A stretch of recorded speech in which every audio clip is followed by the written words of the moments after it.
Bonjour. Chaque membre du groupe connu sous le nom de maraudeur a connu une fin tragique et les récits édifiants de leur vie reflétaient les thèmes de l'histoire de Harry Potter. Voici l'importance des maraudeurs pour Harry et c'est juste après ça.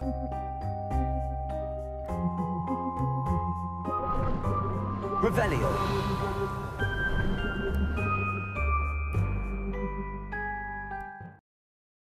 James Potter, Sirius Black, Rémus Lupin et Peter Pettigrew étaient espiègles et intelligents pendant leur année à Poudlard. Et ensemble, ils semblaient presque invincibles. Bien sûr, au moment où ils entrèrent tous dans l'âge adulte, la première guerre des sorciers de Voldemort battait son plein et chacun des maraudeurs fut mis à l'épreuve. Bien que certains plutôt que d'autres, ce combat contre le Seigneur des Ténèbres finirait par leur coûter la vie. Et selon le thème central de l'histoire, cela dépendait en fait de leur choix. Harry a appris au cours de ses années de combat contre Voldemort que, malgré la présence de la prophétie de l'élu, ce sont ses choix qui déterminaient le rôle qu'il jouerait dans la guerre. Ce n'était pas une leçon facile à apprendre, ce n'est que vers la fin de Harry Potter et les reliques de la mort qu'Harry comprit pleinement que sa décision de se sacrifier à Voldemort était ce qui dictait véritablement son destin. Le garçon qui a survécu avait appris cela, en partie, en observant les décisions de ceux de la génération qui l'avait précédé, y compris les maraudeurs. Pendant des années, Harry considérait son père comme un héros courageux et admirable. Dans Harry Potter et le prisonnier d'Azkaban, il commença à se souvenir d'un vague souvenir de la nuit où son père était mort, et James avait ordonné à Lily d'emmener Harry et de s'enfuir. Il a tenté d'affronter Voldemort lui-même pour sauver sa famille et a été tué. Cette connaissance signifiait que lorsque Severus dépeint James comme une sorte de méchant, Harry était sûr que l'homme ne pouvait pas avoir raison. James Potter avait été un héros, point final.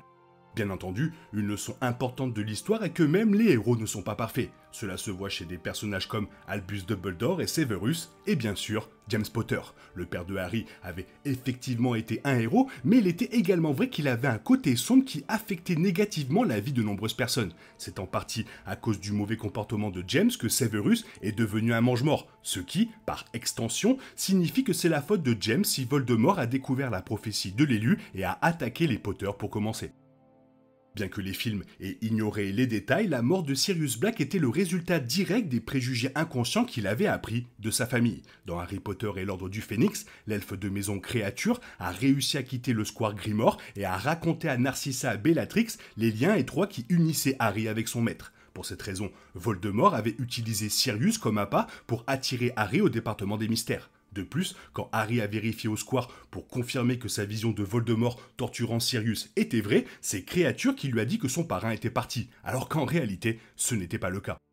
Comme Dumbledore l'a dit à Harry à la fin de l'Ordre du Phénix, si Sirius avait traité Créature plus gentiment, il ne serait peut-être pas mort. Le dernier membre survivant de la famille Black n'avait jamais vu Créature comme un être doté de sentiments aussi aigus que ceux d'un humain, et n'avait donc jamais pensé que maltraiter l'elfe de maison pouvait le conduire à une trahison. Cela revenait aux valeurs familiales de Sirius. Bien qu'il se soit rebellé contre la manie du sang pur de sa famille et ait fait de son mieux pour être bon, Sirius a inconsciemment traité Créature avec cruauté dans Harry Potter. Malheureusement, ce parti pris a contribué à sa mort.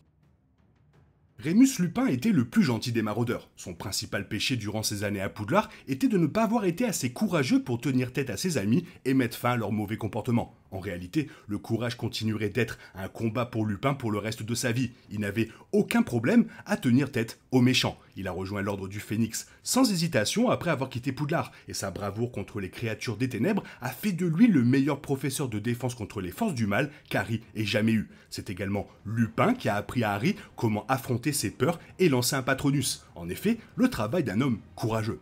Pourtant, lorsqu'il s'agissait d'affronter les peurs de sa propre vie de tous les jours, Lupin était un lâche. C'est précisément pourquoi Harry et son ancien mentor se sont battus dans Harry Potter et les reliques de la mort, un autre moment manqué par les films Harry Potter. Lorsque Lupin apprit que Tonks était enceinte, il fut terrifié à l'idée qu'être associé à un loup-garou puisse provoquer des conflits entre sa femme et son enfant. Alors, il tenta de les quitter et demanda à Harry s'il pouvait le rejoindre dans ses aventures. Harry reconnut cela pour ce que c'était et accusa Lupin d'être un lâche. Heureusement, Lupin a écouté et a vécu assez longtemps pour tenir son fils dans ses bras avant de se sacrifier à la bataille de Poudlard. Peter Pettigrew a pris de nombreuses mauvaises décisions tout au long de sa vie, mais c'est l'un de ses rares bons choix qui a scellé son destin. Depuis que James et ses amis étaient à Poudlard, Peter aimait avoir du pouvoir sur les autres. Malheureusement pour lui, il n'était pas particulièrement puissant à lui seul. Cela a conduit Petit Gros à toujours rechercher l'individu le plus fort derrière lequel se cacher. Il suivit James et Sirius et savoura le pouvoir qu'il détenait sur des victimes comme Severus. Pourtant, pendant la première guerre des sorciers, cela ne suffisait plus et Peter changea de camp pour rejoindre le plus grand tyran sur le terrain de jeu du monde sorcier. Malgré cela, Harry Potter a quand même choisi d'épargner la vie de Peter Pettigrew dans Harry Potter et le prisonnier d'Azkaban. Le garçon regretta ses décisions presque immédiatement, mais Albus Dumbledore prédit que cela jouerait un jour en faveur d'Harry. Bien sûr, l'ancien directeur avait raison. Dans Harry Potter et les reliques de la mort, Pettigrew a tenté de tuer Harry, ce qui a rappelé au vieil ami de son père qu'il devait la vie à Harry. À la grande surprise de Pettigrew, il a relâché le fils de James, mais la main en métal argenté que Voldemort avait offerte à Queue de Verre s'est retournée pour le tuer à la place. La magie avait veillé à ce que la dette de vie, la conséquence des actions de Queue de Verre, soit payée.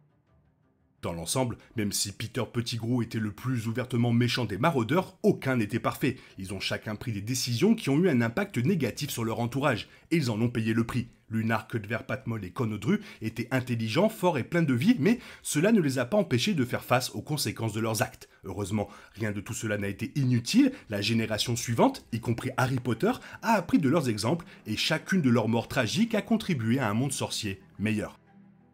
Voilà pourquoi ces 4 personnages, les maraudeurs, ce sont presque mes préférés de l'histoire de Harry Potter.